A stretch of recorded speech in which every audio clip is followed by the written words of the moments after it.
নমস্কার, আমি সুবীর। আপনারা দেখছেন সুবীরদার স্টাইল। আজকের বিষয় দক্ষিণায়ন শেষ, উত্তরায়ণ শুরু।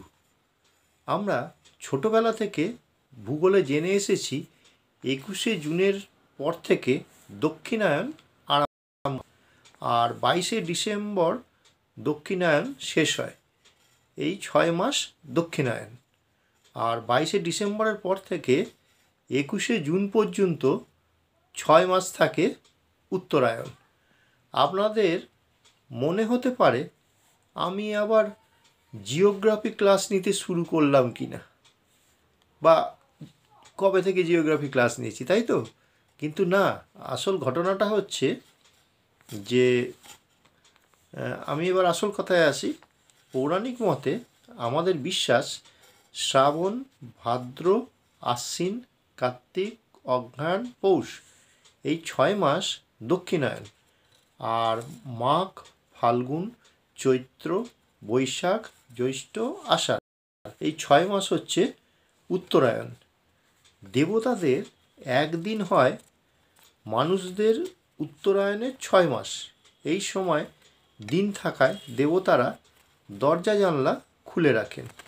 দেবতাদের এক রাত হয় মানুষদের দক্ষিণায়নের 6 মাস। রাতে আমরা যেমন দরজা জানলা বন্ধ করে রাখি, তেমনি দেবতারাও দক্ষিণায়নের 6 মাস দরজা জানলা বন্ধ করে রাখেন। ঠিক আছে? মানুষদের 6 মাস উত্তরায়ণ ও 6 মাস দক্ষিণায়ন, অর্থাৎ 12 মাস নিয়ে হয় দেবতাদের একদিন। আর পৌষ সংক্রান্তির দিনটি থেকে দেবতারা ধীরে ধীরে জেগে ওঠেন। মকর সংক্রান্তির দিন সূর্য মকর রাশিতে গমন করে, তাই শাস্ত্র মতে মকর সংক্রান্তি বা পৌষ সংক্রান্তি দিনটি খুবই গুরুত্বপূর্ণ।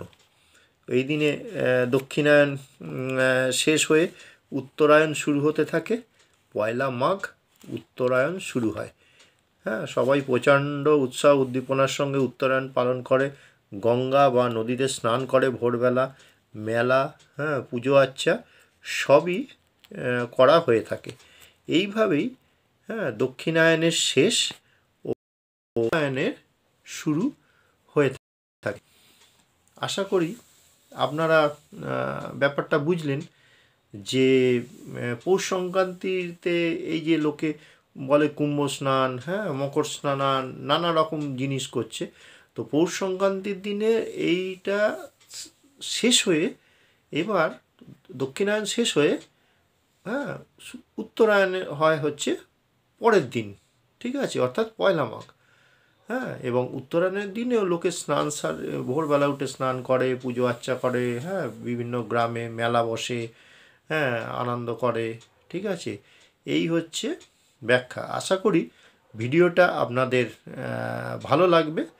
আর আপনারা সাবস্ক্রাইব করবেন, আপনারা লাইক করবেন, আপনারা কমেন্টস করবেন।